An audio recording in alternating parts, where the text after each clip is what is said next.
chaotic end of a bitter war. The world's largest airplane is loaded with orphans and headed for safety. Advancing throttles now. Time. Go. We needed to get out of missile range. But only minutes into their escape, there was this loud explosion, one quick bang. What was that? the plane is out of control. I kept going faster and faster and faster. And headed for the ground. Prepare for emergency landing! Mom, get down!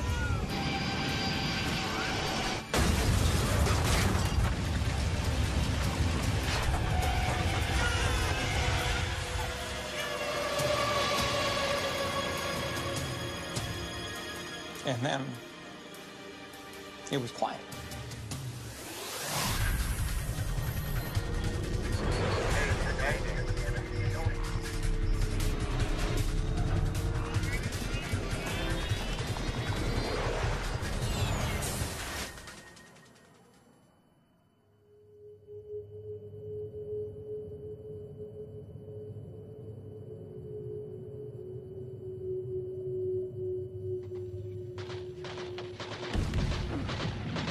South Vietnam, April 1975. After more than 10 years of fighting, the United States is on the verge of defeat. The end of the war is fast approaching. The enemy is closing in on the capital.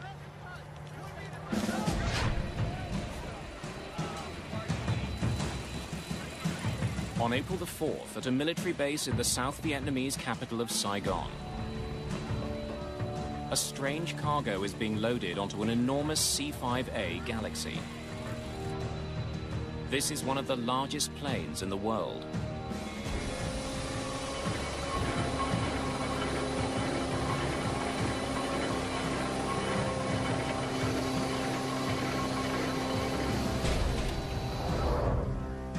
The C-5A is primarily a cargo plane. Its hold is wide enough to carry tanks and tall enough to move buses. Above the cargo area, there's a small number of seats. Both the passenger area and the cargo bay are being pressed into service today. Dozens of Vietnamese orphans are being loaded onto the plane to be flown to safety. There are thousands of orphans to be flown out before the North Vietnamese take Saigon. Barb Adams works for the American Embassy. She and her daughter Linda are also fleeing. On April 4th, my mom came home and told me that I had 1 hour to pack one suitcase and that we were going to be escorting the orphans on an orphan airlift back to the United States. When my mother and I went upstairs to the troop compartment, there's traditional airline seats, and all of the seats were filled with babies.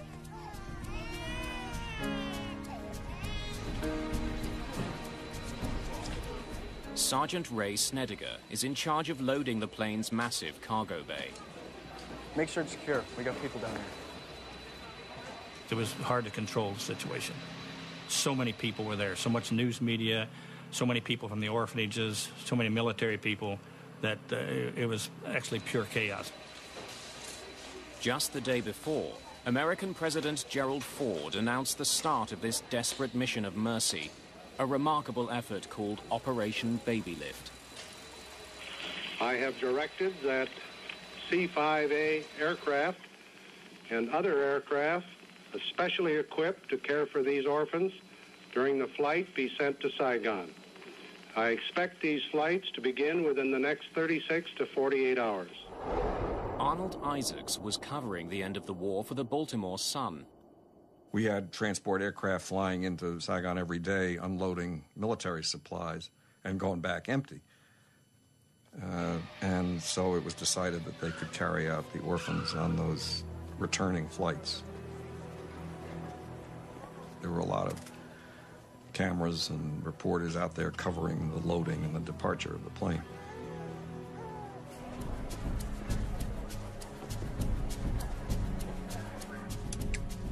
Captain Bud Traynor is in charge of Operation Babylift's first flight.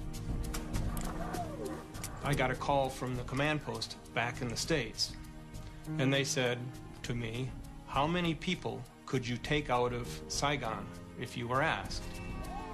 Because of the last-minute nature of the flight, they're running behind schedule. The plane is already 5 hours late, and Captain Traynor wants to be in the air. He orders the cargo bay doors to be closed. Tell me what to... Doors closed. Loadmaster closed cargo bay doors.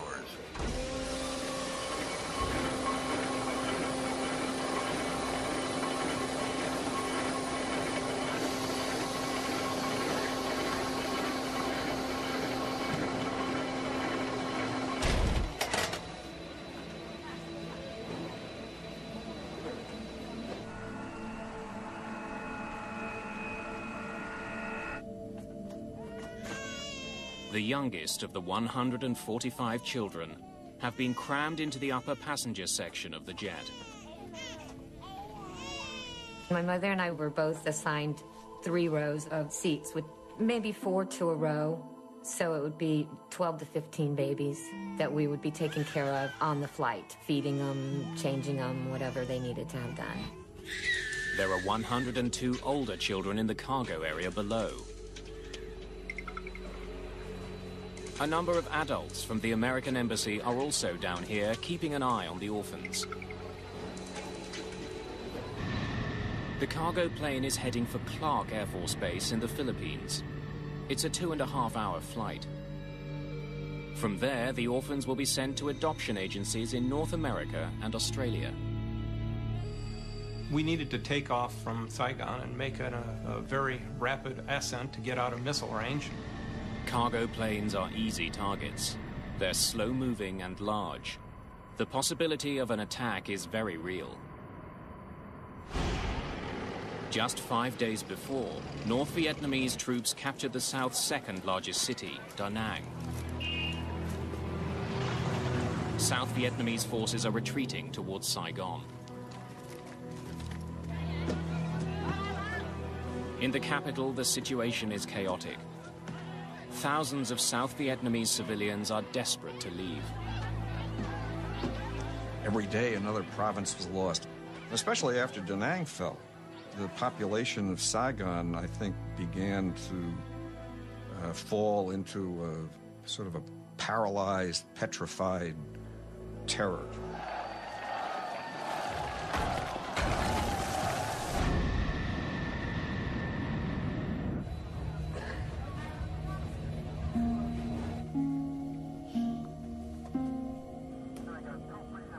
How's the air in the troop Compartment.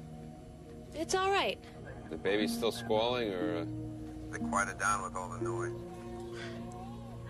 Most are asleep. Just as well.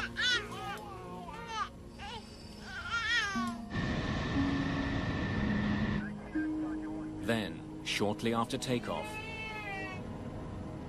as the plane climbs through 23,000 feet,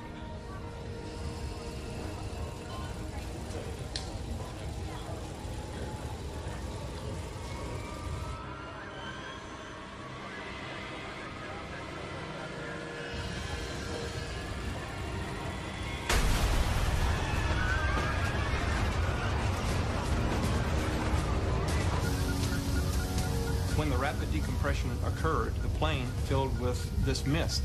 And so until it dissipates, you cannot see. And there was this loud explosion, one quick bang. What was that? And she said, I'm not sure. And you could feel the plane heading downward. Debris started flying around.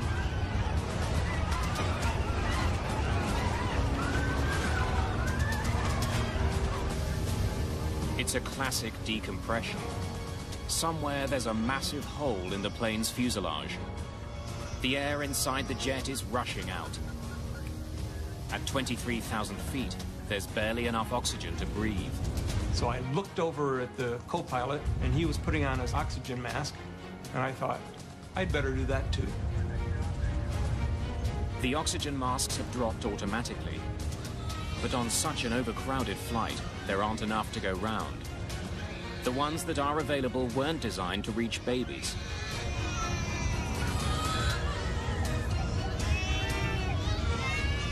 As I looked out the window, I saw the ocean, and I said to my mom, I said, we're crashing, aren't we?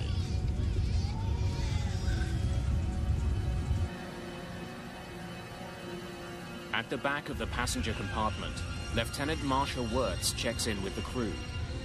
From there, she can usually see down to the cargo bay below her. Pilot, this is Wirtz. I'm at the Top grade of the troop compartment. I can see the China Sea out the rear of the plane. What? the cargo Door is gone. The inaugural flight of Operation Babylift will not make it out of Vietnam. The next few minutes will determine if anyone even survives. Oxygen levels are dangerously low. Unlike the passenger compartment above, there are only a few portable masks for passengers in the cargo bay. My first priority after a rapid decompression is to get the aircraft back down to a breathing altitude for all the passengers, which is 10,000 feet. We're taking it back to the airport. And so I turned 180 degrees, and now I'm heading back for Saigon. But before he gets back to Saigon, Sergeant Snedeker. Trainer needs to know how bad the situation is. The airplane is going down in a left bank. At that particular point, I sense that we're going down. I go to the cockpit. Sir! See what's going on. And Captain Trainer tells me to go to the cargo compartment to see what's happening down there. When I was in my descent, I went to my maximum speed, which is what you're supposed to do, to get to 10,000 feet. I got to my maximum speed, and I pulled back on the yoke, and nothing happened. I kept going faster and faster and faster.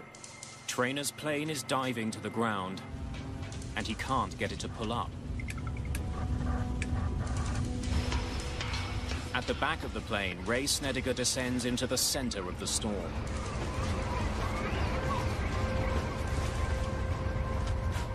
When I came down, I noticed there was a lot of chaos in the cargo compartment. Obviously, people were frightened. So I'm actually crawling and stepping over people that are combat loaded on the floor.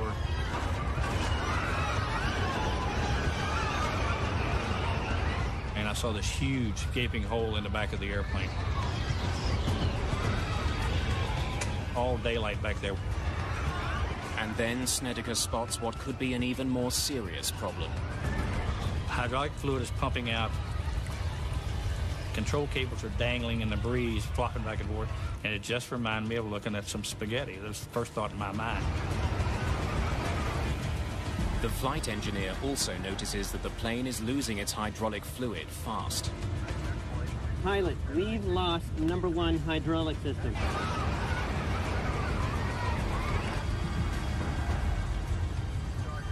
We've just lost number 2 hydraulics. Hydraulic fluid helps the crew move the massive control surfaces on the plane.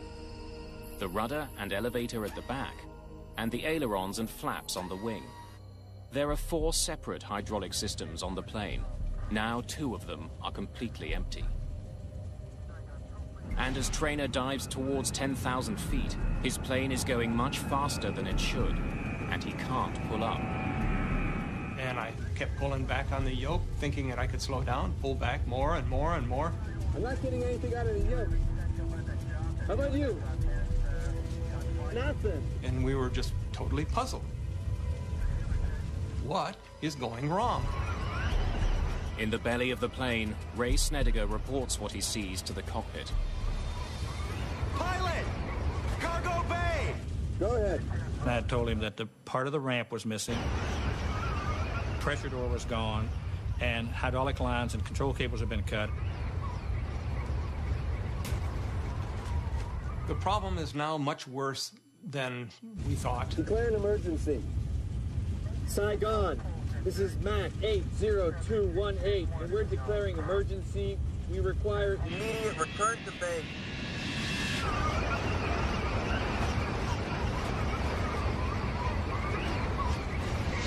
After struggling with his crippled jet, Trainer's efforts finally seem to pay off. And now the airplane levels itself off, and we're saying, wow, thank goodness that we're finally making it out of this. As quickly as it leveled off, the plane begins to climb again. The nose of the jet begins pulling up into the sky. And so I relax the yoke, and what happens? Nothing. I'm still going straight up now. Unless Trainer can gain some speed, his plane will soon stall and tumble from the sky. And it got higher and higher, and pretty soon I'm going almost straight up. In desperation, he dips one wing, forcing the nose down. I'm now in a very, very steep dive, and there's nothing I can do, seemingly, to bring the nose up. And so, counterintuitive, I added power, and when I did that, the airplane pulled itself out of the dive, and I started to go back up again, but this time I stopped it at 10,000 feet and rolled out, and I realized that I had learned how to control the airplane. Trainer can't control his plane's pitch as he usually does, by pushing and pulling on his control column. Instead, by gently increasing and decreasing power to his engines, he seems to be able to keep his plane level. At that point, I realized that my only pitch control was the throttle. The plane has descended to 10,000 feet. There's now enough oxygen to breathe. 100, it's safe to remove our mask. Gear down, before landing checklist. I headed directly for Saigon and began a descent and began positioning myself for a final, much like you would in a glider.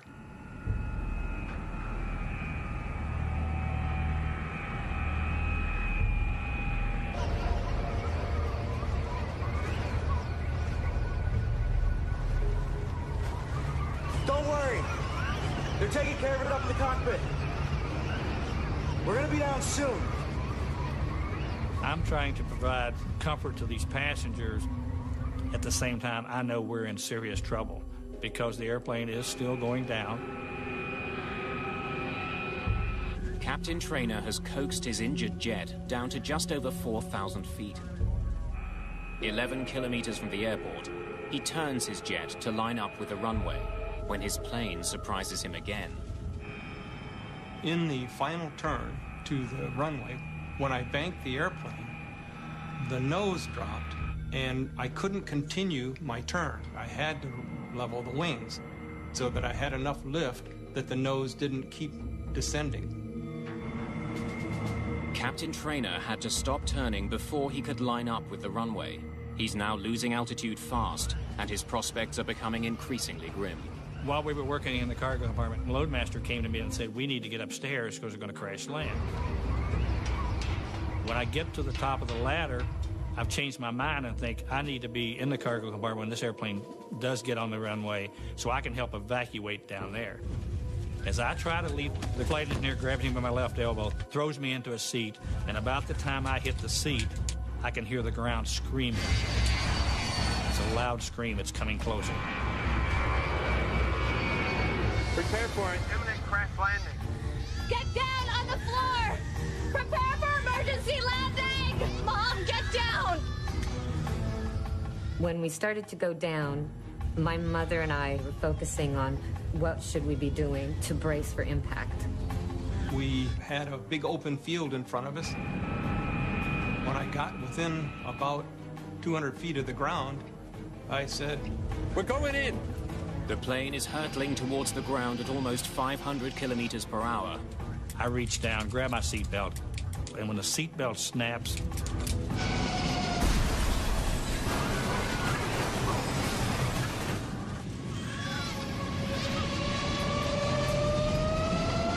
we touched the ground relatively easily, and we popped back in the air.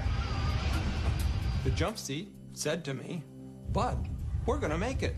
But I could see looming ahead of me was this huge, huge river. So I added power.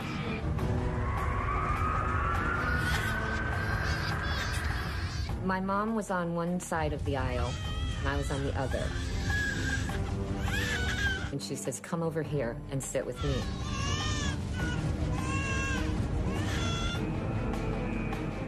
And even with full power at that point, I was still continuing to sink.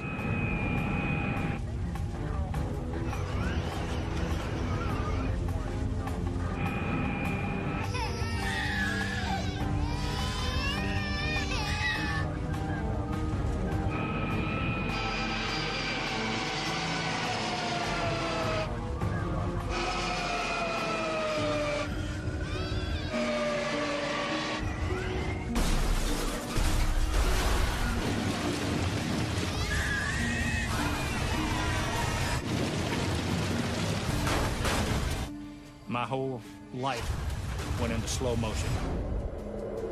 The airplane is coming apart where I'm sitting. All kinds of debris is flying through the air. And it went on and on and on. It seemed like forever. When I was going upside down, I remember saying, goodbye to my wife a couple of times, because I was gone.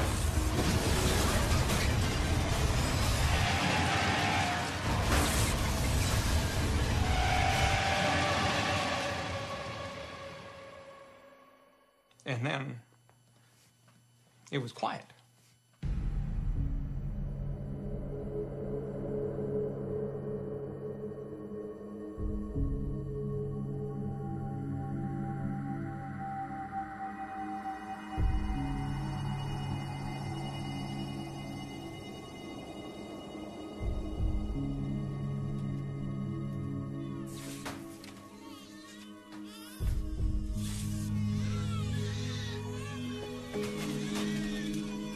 When the plane came to a stop, I looked for my mom. I didn't see her anywhere. At that point, it was all a little bit surreal that I didn't even really know what had just happened. All I knew was that we needed to get the babies out of there.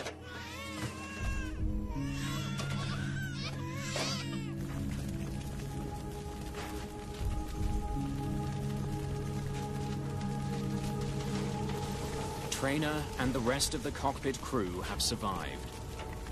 When I stepped out of the window, what was clear after you looked around, the airplane broke up into its component parts. The tail dropped off, the flight deck broke away, the troop compartment and the wings, they separated from the cargo compartment. The cargo compartment itself disintegrated, essentially.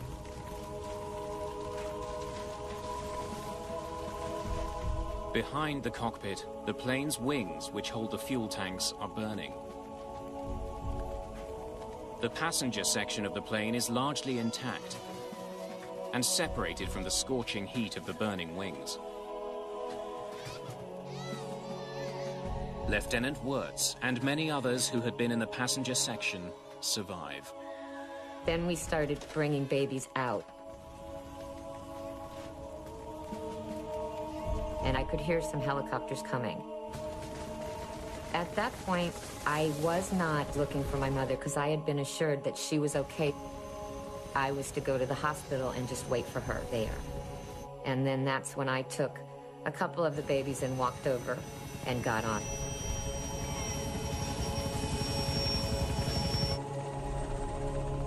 A day that began with the promise of hope has ended in disaster.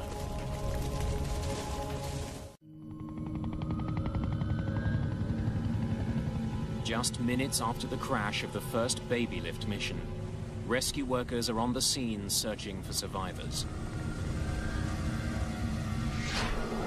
Almost everyone in the cargo area was killed instantly when the plane slammed down the second time. The dead, the injured, and the survivors are taken to hospitals in Saigon and Thailand. Since I was not injured, I just took a seat and was waiting for my mother while they brought in a lot of the babies. Then somebody came over to me and told me that my mother had died. I remember holding on for dear life. So she said, come over here and sit with me. Barb Adams' last decision was to be near her daughter. Just as I sat down on the floor, we must have hit. And she flew forward somewhere. And that's the last time I saw my mother.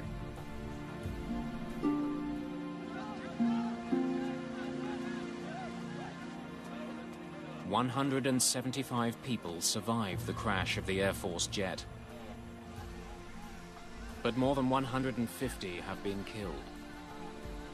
More than half of them were children. And it was really such a blow in what had already been a very tragic and sad story of the collapse of South Vietnam. And then who would have thought that in the middle of all that tragedy, that the American Air Force would crash a plane full of Vietnamese babies and small children.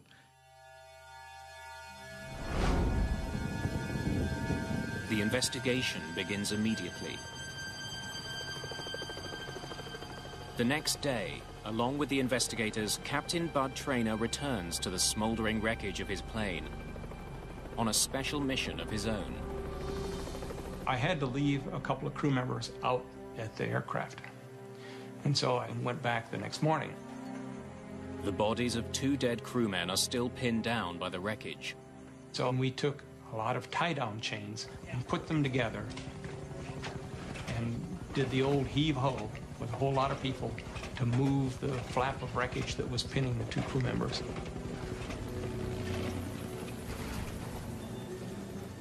And we got them out of there. It's always important to finish the job, and we did. But then I had a very naive approach to what was going to happen next. I kind of envisioned the guys in the silver helmets and put out the white rope. This is going to be a secure site. And that was when I got the shock that, hey, there are no guards out here. There's a Vietnamese soldier going through my suitcase wearing my flight jacket.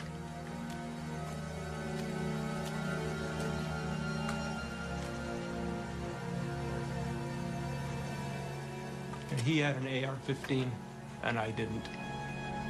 That's my jacket. I'm Bud Traynor. And we established that my coat had the same name on it. It's mine. As my flight suit. And so the coat he was wearing was mine. So he begrudgingly gave me my coat and then proceeded to go through the rest of my suitcase.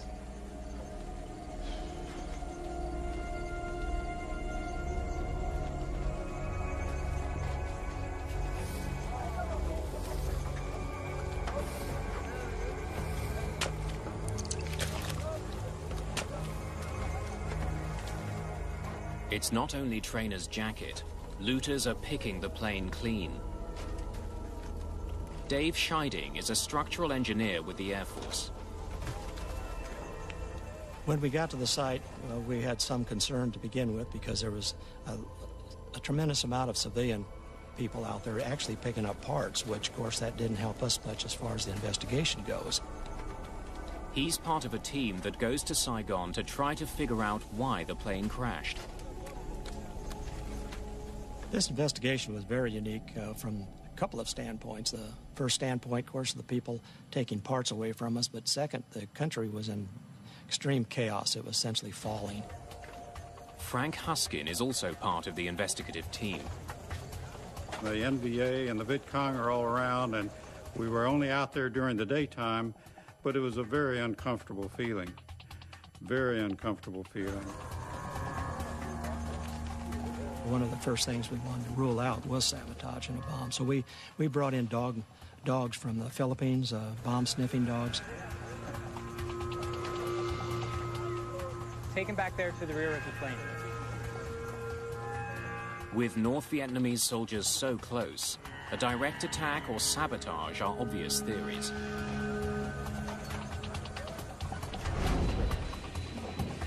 Initially, they had all thought that it had been a bomb placed in the luggage compartment, or it had been a missile that shot the plane down. During the rush to board the aircraft, Personal luggage was loaded but not thoroughly checked. This added to the speculation that a bomb may have been smuggled on board. The dogs find no trace of a bomb, and investigators find no evidence of explosive residue on the plane. It clearly wasn't attacked, but something had caused the cargo door to fail. We had to find the doors, if at all possible, to make sure that we didn't have a problem with other C-5s that would cause this type of crash. Soon, the massive C-5As will be desperately needed to get America out of Vietnam. Finding out what happened to this one couldn't be more urgent. It was beyond important. At the time, we had approximately 100 C-5 aircraft. We grounded the C-5s until such time that we could figure out, one, what the problem was, and two, what were we going to do to prevent it from happening again. Hey, guys! As they examine the wreckage, investigators also try to find out why the crew had such difficulty controlling the plane. Look how this is sheared off. The cables that Ray Snediger saw leaking hydraulic fluid were the ones that controlled the plane's elevator. Since the elevator controls pitch, Captain Trainer had no way of guiding his plane up and down. Cargo bay! Declare an emergency. Saigon. Emergency. Return to base.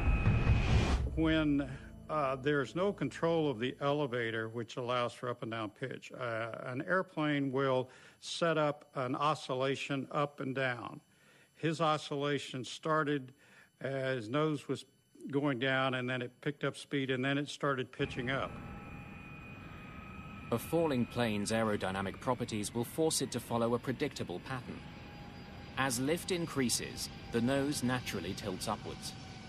Without the elevators to counteract the motion, it will continue until the plane moves so slowly that it stalls, falling back to the ground. It explains the strange motion of the giant C-5A. By adjusting the thrust to his engines, Trainer was able to keep the jet from rising and falling. Investigators believe the cables were sheared off when the cargo door exploded from the plane.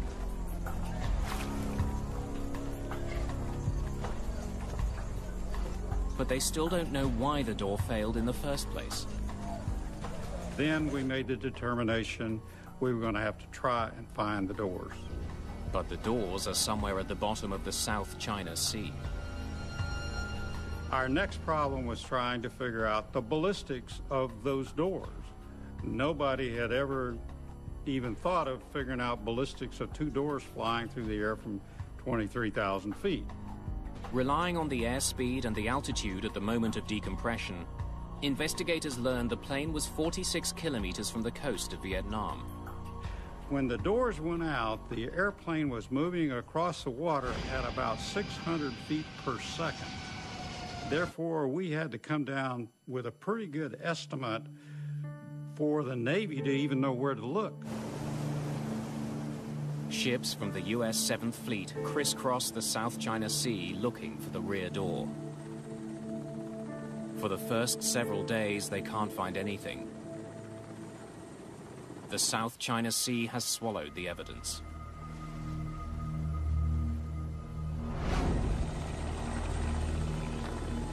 At the crash site, investigators are becoming increasingly frustrated.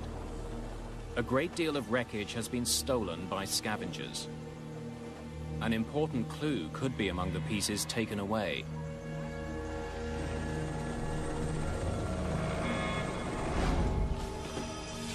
To retrieve these parts, the Air Force offers to buy them back. The strategy was to provide leaflets throughout the city of Saigon and the surrounding area. We want every piece of material from the aircraft back, and we will also pay you if you will turn this in to us. 11 days after the crash, flyers are delivered to local officials and distributed throughout the city.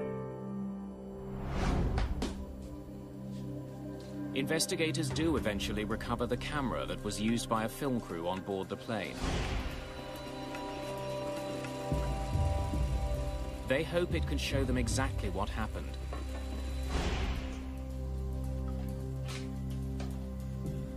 But the film inside the camera has already been removed.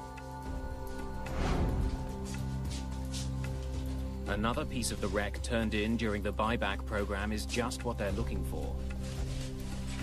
We were trying to get the black boxes back because that's the thing we really wanted. All C-5As are fitted with a computer system that records vital information about the plane's operation. It records engine settings, airspeed, altitude, and hundreds of other parameters onto a magnetic tape. The system is called Mayday, Malfunction Detection Analysis and Recording System. It wasn't found at the crash site.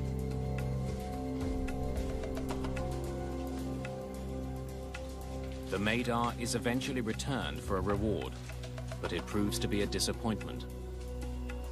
It didn't identify the reason for the doors and the ramps failing, but it did provide us a sequence of events in a lot of areas, including altitude, airspeed, the performance of the aircraft itself during that time frame.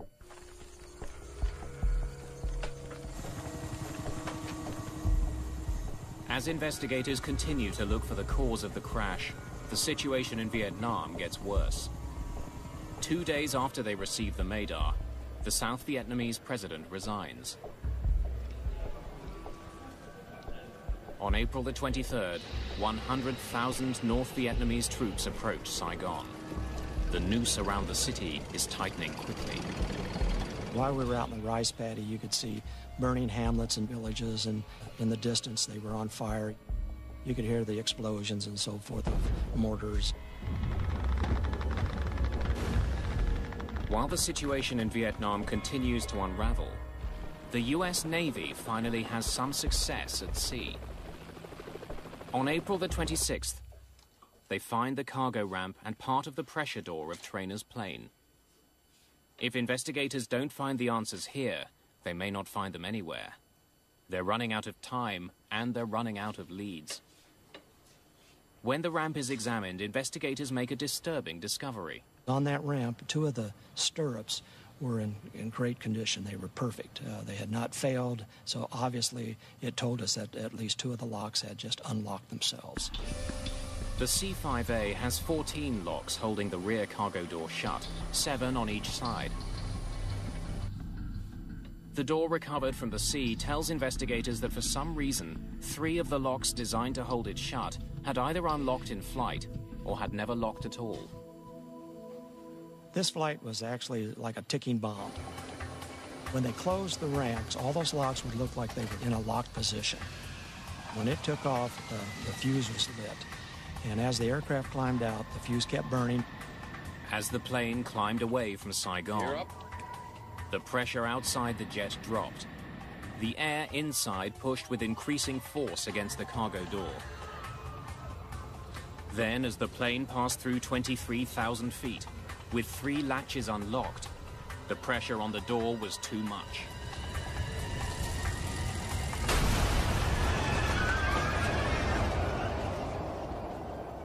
With the 3 locks that failed all in a row, it was just too much load for the other 4 locks to actually pick up, and which resulted in the catastrophic failure of the ramp itself. But investigators still don't know why the locks failed. Before they can find the answer, the situation in Vietnam deteriorates completely. Saigon is under siege. On April the 27th, the investigators take all of the evidence they can and leave. It's simply too dangerous to stay. When we left Saigon, we were the last 2 C-141s to leave Tan Son Air Base. They were essentially losing their country at that time, and after that it was only helicopters that got out. Investigators hope they have all the clues they need to solve the mystery of the crash. They know they won't be coming back to Vietnam to look for any more.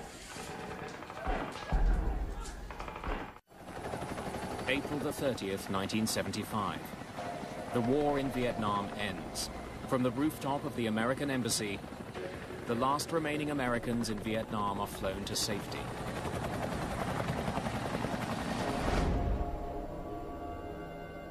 Back in the United States, investigators continue their work. Since the C-5 is in service around the world, they need to know why 3 locks on the cargo door failed. When we got back to Texas, it was to help us verify the failure sequence.